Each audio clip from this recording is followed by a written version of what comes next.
This is your brain. And this is a machine that acts like it has one. Meet Roomba, the vacuum cleaner, the world's best-selling robot. It looks autonomous. It looks like you turn it on and it goes out there. It vacuums your floor. It has this feeling as if it's an animal. But of course, the Roomba doesn't really have a brain. Instead, it relies on some fancy mathematical formulas to find its way around a room. And those formulas don't always work. They're reactive, they're not proactive. They cannot anticipate what's going to happen. They cannot learn from their experience. Mathematician Eugene Izakevich believes robots could learn from their experience. And he thinks he can make that happen by using a model of the brain he created in his computer. So this is the simulation, 20 times slower than real time. Just imagine this picture 20 times faster and 100,000 times more dots. This would be the size of the human brain. His models of brain activity are so accurate, they can fool the experts. If you show them to biologists and you hide the caption, biologists wouldn't tell the difference between the real and the fake. But Izakevich knew he couldn't fully simulate the way the brain works until his model took account of the complex branching shapes of the individual nerve cells that make up the brain, called neurons. That's where neuroscientist Hermann Kunst enters the story, with a scientific breakthrough. To have a good model, we need to have the information about the shape of the cell. Kunst figured out a way to recreate, with a computer, the shapes of every one of the billions of neurons that make up our brains. Kunst's model is based on a single mathematical rule, one that makes his artificial cyberneurons look just like their real counterparts. All the dendrites at all different phases follow this rule.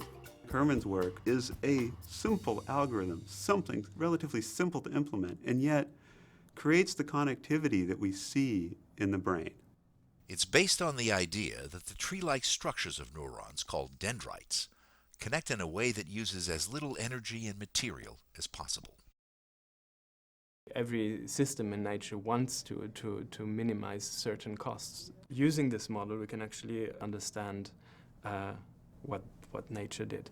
To Kunz's amazement, his model follows the same principle sketched out a century ago by the pioneering neuroscientist Ramon y Cajal.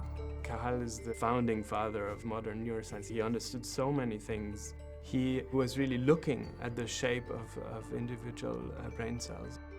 The thing that's really new about my approach is that I actually can use these rules to generate shapes in the computer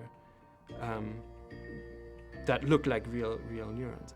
To understand the brain, really, we need to look far beyond the single cell. We need to look at the network and many cells and the whole connectivity of the brain. When I first saw his images, I think it's impossible. It's something wrong here. It's a joke. Then I looked closely and it makes perfect sense. If I take his model and put it into my simulation, this is a perfect match.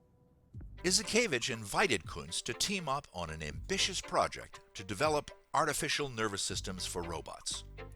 They are working with Qualcomm, a leading technology company. Qualcomm hopes that Kunst's models of human biology might help them design smarter microchips. What I did here is I just took the original slide, which you see in the background. I erased all the dendrites. When we first saw Hermann's work, what was really intriguing about it was the ways in which the neurons connected. Paul Bender is Qualcomm's Senior Vice President for Research.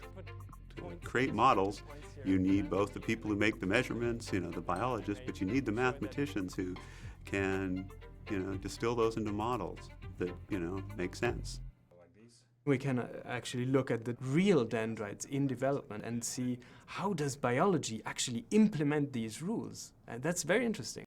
They make models that look like the biology so that they have a chance of performing like the biology.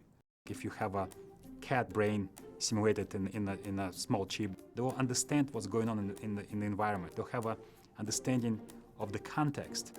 I started out thinking it was going to be almost impossible. And yet we're marching along and we're actually making progress. So ideas that once seemed far-fetched, like robots that think ahead or cars that drive themselves, may soon be a reality.